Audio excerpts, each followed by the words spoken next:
Surprise! Another Northern Realms Witcher player. This was facing our nemesis, Northern Realms Witcher deck. Yep, he knows! He knows! Aww.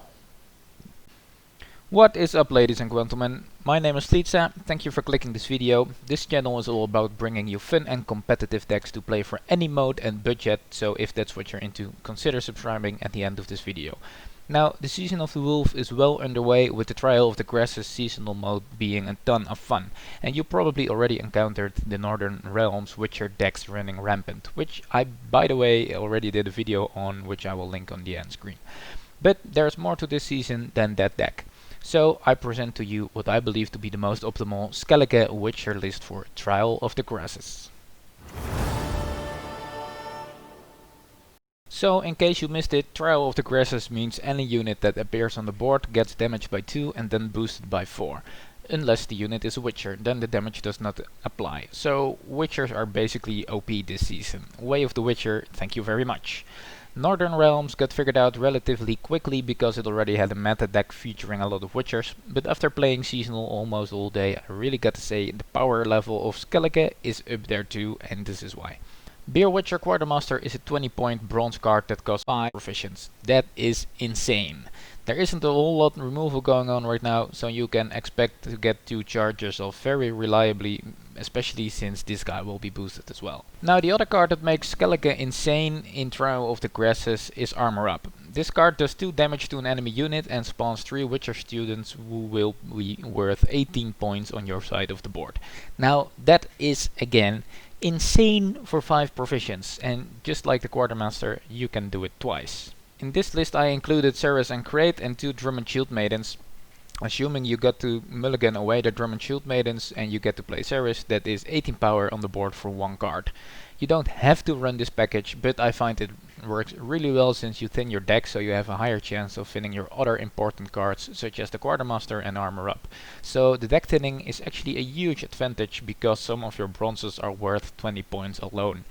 And of course, our Witcher trio, which we will talk about later on, does an awesome job in this regard as well. The location card, Iron Caduch, is just another way of getting another Beer Witcher Quartermaster, as are Freya's Blessings, which you usually use on the Quartermasters as well. Beer Witch Adepts are nice filler bronzes that gain armor, so they are great targets for your Quartermaster's order, and they are pretty good for their proficient cost, honestly. It is very unlikely Terror Crew Axe Wielders will actually kill something in this game mode, but it is a reliable 10 power for 4 proficiency, which is just good. It's honestly a toss-up between a second Terror Crew Axe Wielder and the Ancrate Greatswords, but both will reliably be 10 points, with the Greatsword being a good opening move and the Terror Crew Axe Wielder being better when played reactionary.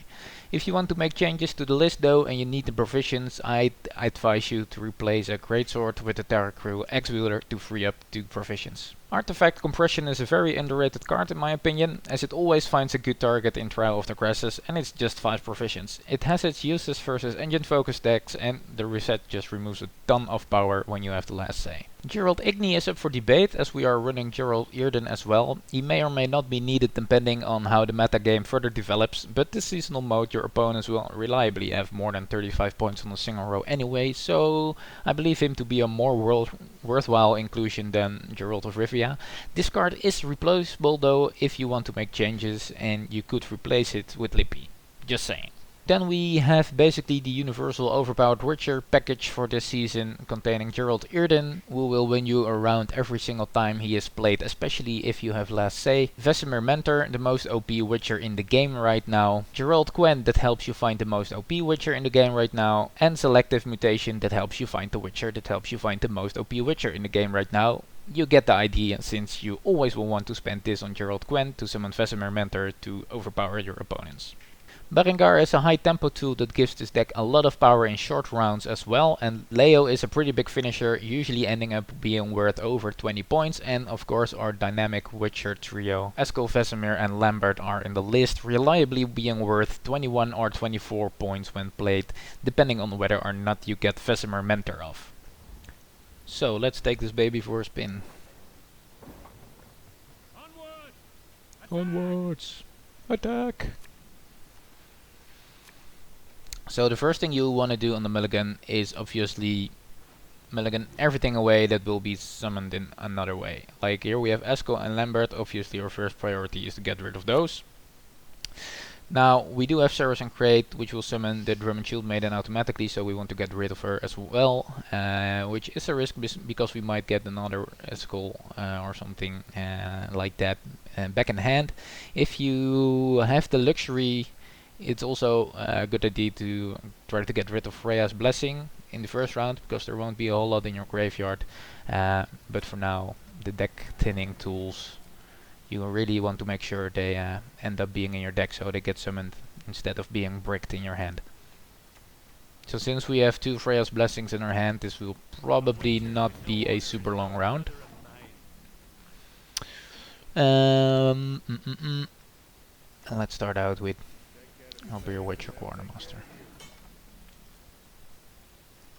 Keep in mind that normally you would save a play like Ceres and Crate for later on, like closer to the point where you'd want to pass to surprise your opponent with a big tempo swing, but usually you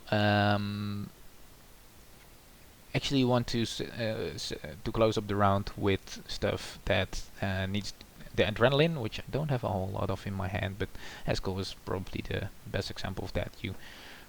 You just need to get the adrenaline proc off. So always summon Ceres to the melee row, then this will happen, which is pretty good. Like, I could immediately go for the Beer Witcher order, which I might actually do. Like normally you'd try to get the Beer Witcher Quartermasters to hit each other, to hit the armor, or hit the Beer Witcher at depth, which also gains armor. Or you can also hit the Greatsword when it's not fully healed, as it will heal itself. So it's just a little trick to get 1 more point out of a round.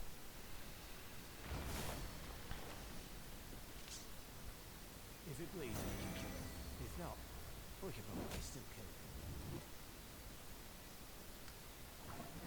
it. Actually, this is kind of annoying because I want to play armor up, but I really need to play it on a range row, which does not contain any targets. But we do have enough Witchers to play Berengar like pretty safely. I really need him to play something on a range row in order to play the armor up.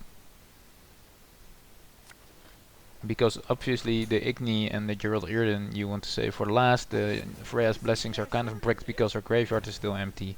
And the Vesemir Mentor and Eskel, you really need the adrenaline procs. But there we go. It's not the best though, since it has shield.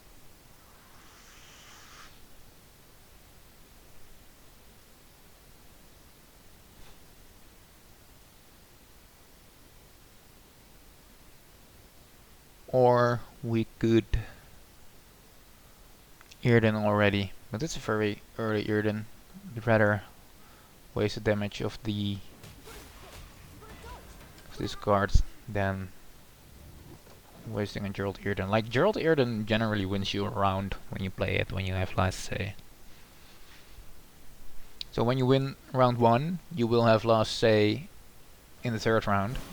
So if you can, try to save Geralt Yrden to play as very last card.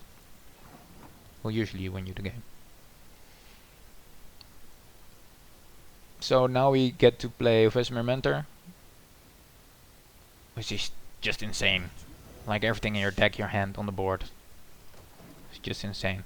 Keep in mind though, you want to play the armor ups before you play Vesemir Mentor, because you want the students to get the buff.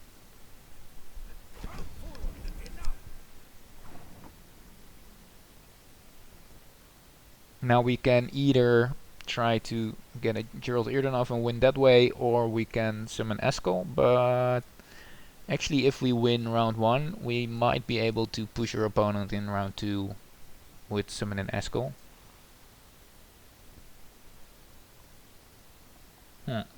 Interesting.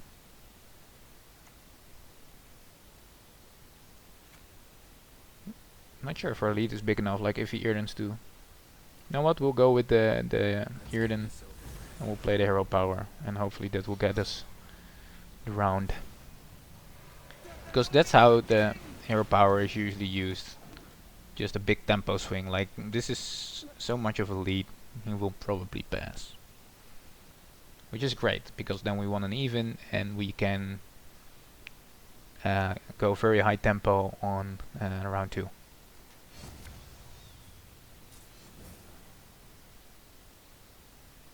what's our plan? Alright, that's fine, honestly. Like we are passing. And he is behind and already a card down, so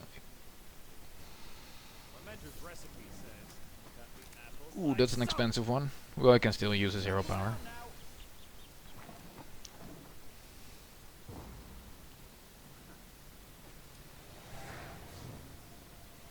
Alright, so now it will be interesting to see whether or not he gives us a dry pass. He probably should, because he's 2 cards down, so otherwise we will just decimate him in round 3. So we want to improve our hand, but we don't want to brick our Eskel with summoning either or having Vesemir or Lambert in our hand as well. So we actually do have one proper target for Freya's Blessing with Beer Witcher Quartermaster. So I'm trying to get rid of one. Like, this is the tricky part. Right. We made it. We made it, boys.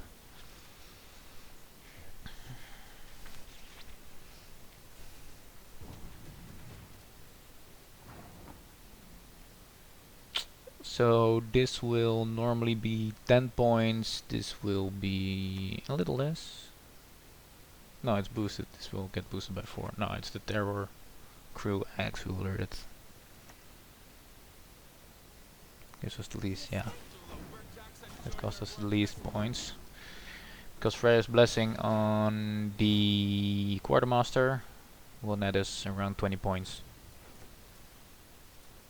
So this is the best card we could get rid of.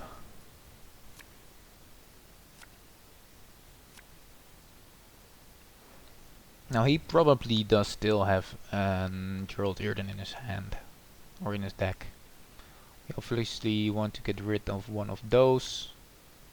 Ouch. Alright, that's fine. I'm playing Ancrate Greatswords first, because they take some time to ramp up. And then we'll probably go for Freya's Blessing on the Beer Witcher Quartermaster. Maybe we play the Beer Witcher Adepts first, so they can gain some armor.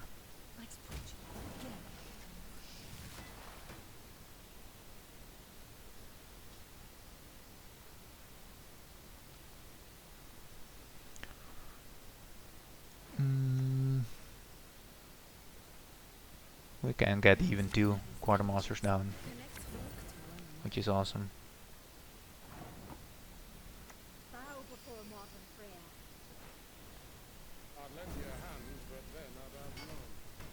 See, this is how those two work together very well. So normally you take away 1 power by using this order on your own units. Not so much.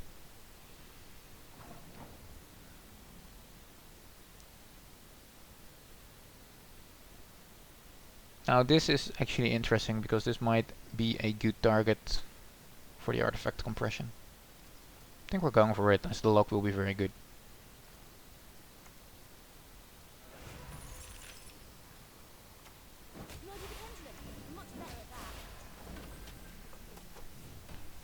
That artifact compression was just 5 points, and it's just great.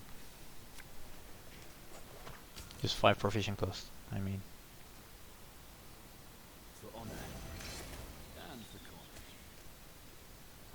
Like, this is why I don't like the Griffin Witcher Adepts, because transforming something will take away the boost, guys. So I generally don't want to go for it.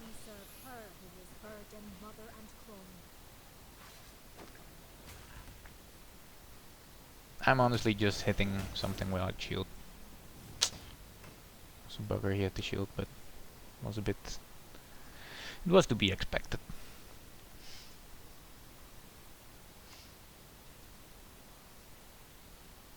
I see only darkness in your future.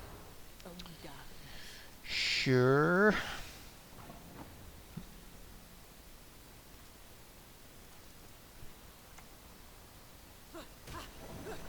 At this point we just play out our cards, saving Geralt Igni as last card, and Leo after we've summoned all the Witchers we possibly can. Like, we do have a nice lead, but he still has the Uprising. Getting any of this? You understand a word I'm saying?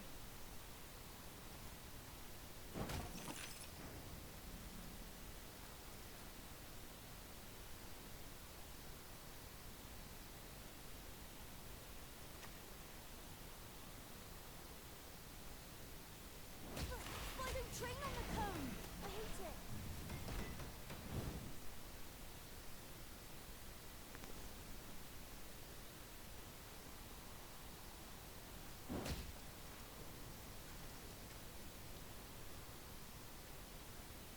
He's actually not summoning a whole lot of stuff, but... Oh, he already played his Uprising. Would expect him to summon more stuff. It's too bad those don't have same health. That would be great for Igni.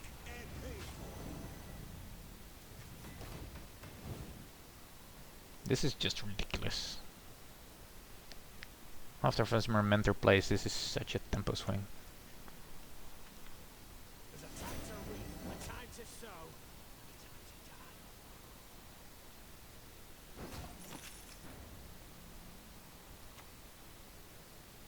We do control quite a few Witchers, so that's a nice amount of points. I just really hope he somehow ends up with 2 units having the same amount of power. Nah, not gonna happen. But it's enough. Yeah, it's just taking out this guy. This was facing our nemesis, Northern Realms Witcher deck. Surprise! Another Northern Realms Witcher player. With the 200 games played Alzur's aura, which is kinda cool. I don't even own it yet.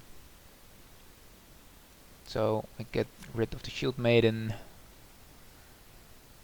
since we only have one reroll. Like, honestly, when you don't have multiple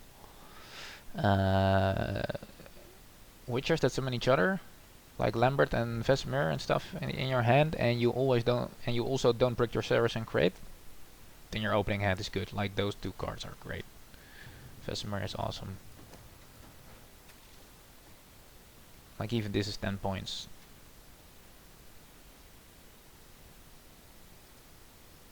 Like, what adrenaline card will we get? Maybe the Quen.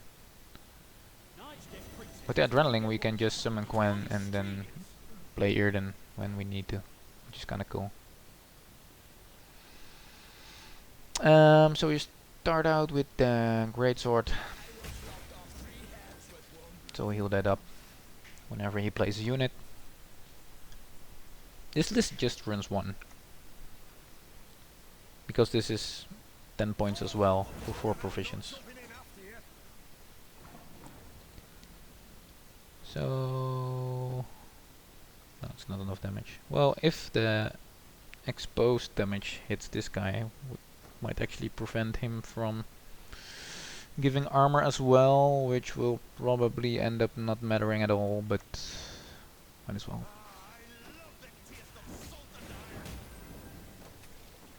At least we got the Ancrate Greatsword to a safe place, health-wise. Like, there isn't a whole lot of hard removal going on in this round. It's mostly Geralt, Yrden, some Ignis.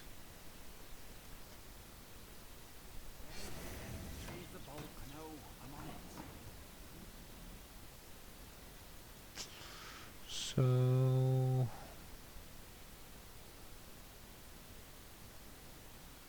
we are going to spawn a bunch of Witcher students.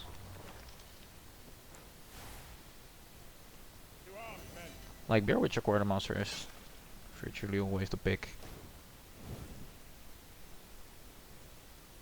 Like maybe Bear Witcher Adept if it's the last card you play, but it shouldn't be. Like the heal is mostly wasted because everything gets buffed.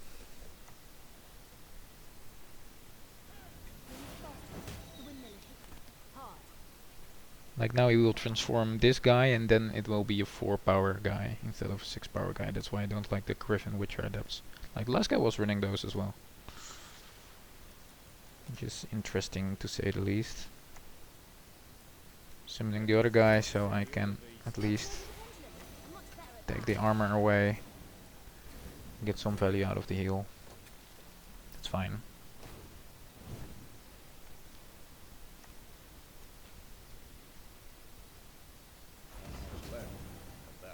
Alright.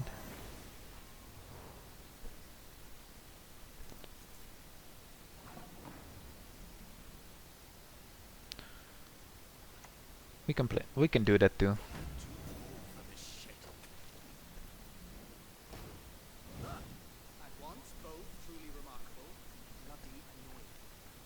It's the thing I like most about Ulzur, like his voice lines are actually pretty representative of what you're trying to communicate.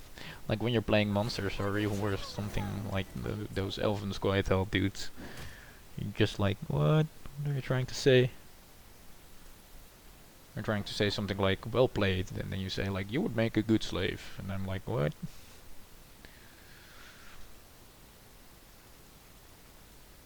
So then Great Sword will be healed again.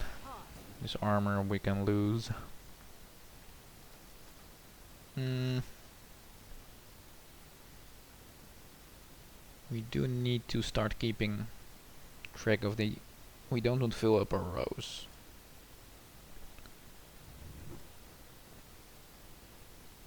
We can still... We should probably save this and try to set up Igni. And we want this on the melee row anyway. Like this is super cool, like now. Like if we do this one more time with Eskel, Vesemir and Lambert. Like we only have very high power cards left to draw, which is awesome.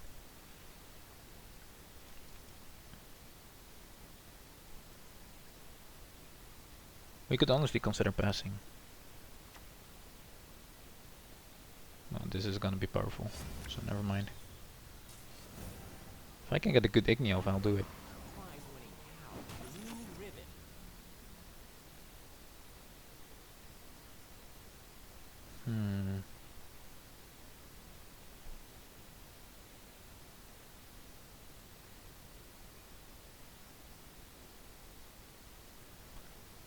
If we play our Witcher trio on the range row,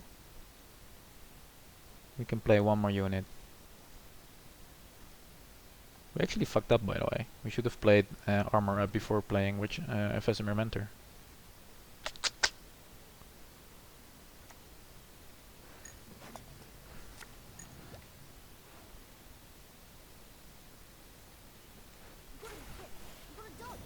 Alright.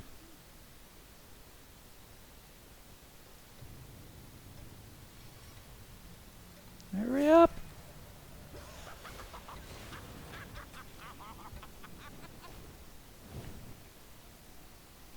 Like, why did I not pick Geralt Quen? Somebody tell me that.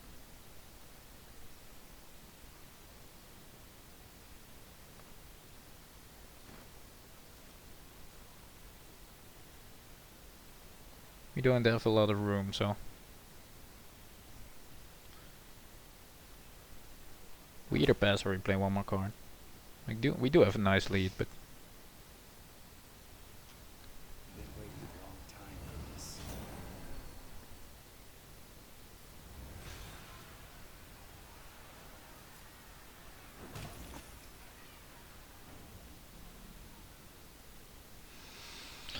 Hmm. Actually, we can win this round for sure if we reset the Griffin Witcher and then play Geralt Igni on this row. I'd sort of like that, since it gives us options, like it's fine to pass. Alright. I did unlock the guy. Oh no, shit.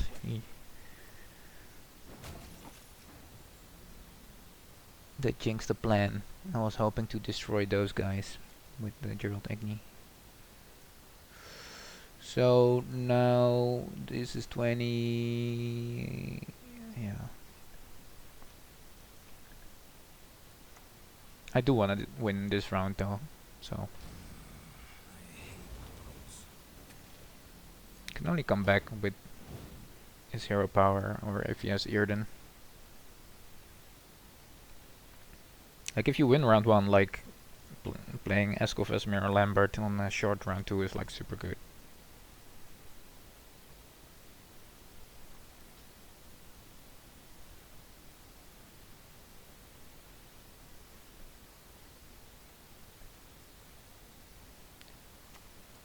The suspense. This is actually a really good card. Like he is winning the round with his hero power now. It's just very slow to do it. Very slow on the execution. Oh well.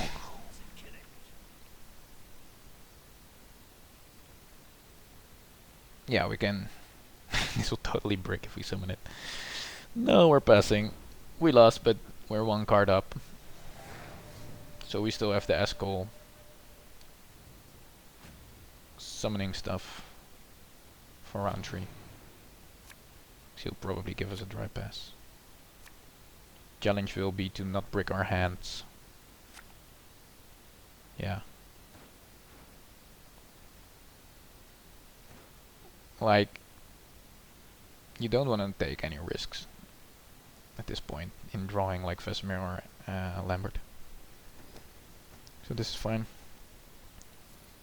This is also a fine card to throw away if he bleeds us. It gives us a dry pass, which he probably should because he's 1 card down.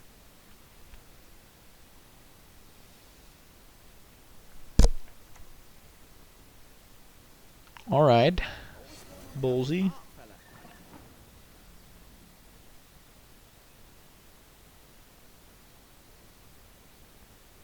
Actually, I want to stay 1 card ahead of him, so I don't want to play something for 8. Oh, right, this will keep us ahead. What am I even saying? Oh no, it won't. I fucked up. What? Oh right, the heal doesn't go off. Yeah. I should have played the armor up. Because then if he passes now, we need to play another card. He should totally have passed. Now, try throwing 3.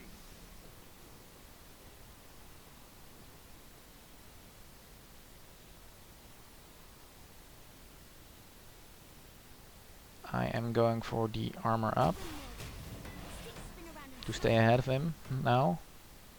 Because if he goes all out, he can use for S blessing, and we still have the ability to get the order of the quartermaster off. Alright, so this is interesting. We need 11 points. We don't have a... Actually, we do have... No, that's 10 points.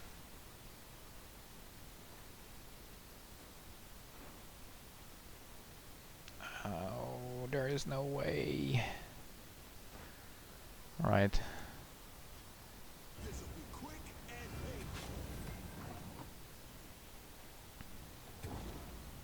It's fine. We're 1 card up for round 3. And he already uses Yrden, because he will have lost say in the 3rd round.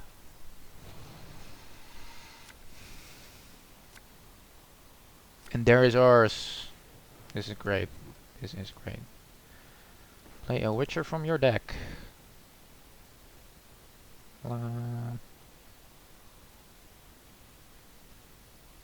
probably be Berengar or the Quartermaster. Probably the Quartermaster. Definitely the Quartermaster. So 2 Quartermasters, we can get the Beer Witcher Adept down to stack a ton of armor. Play a bunch of Quartermasters, finish off with Yrden. Sure. Sounds like a game-winning plan to me. Like, I don't know what he is gonna do about it. Like, maybe if he runs a Geralt Igni?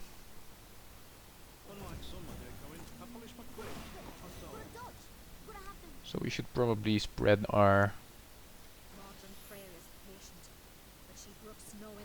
Quartermasters so you don't actually put 35 points on a single row, but that might actually be harder to achieve than you think.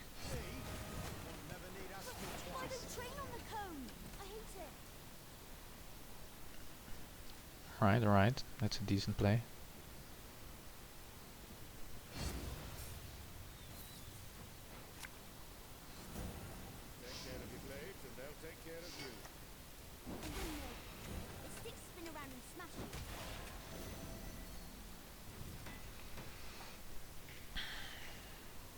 I think we're good. I think we are good. Oh yeah, all on the same row.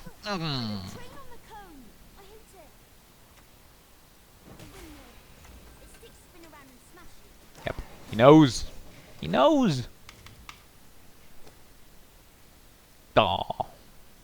Don't do this, guys. I do believe you get like less rewards if you forfeit. It's better to finish the game.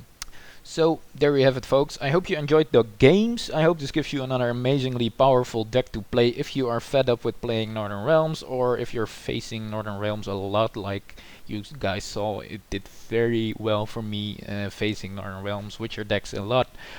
I will put a link to the deck in the comments so you guys can give it a try for yourselves.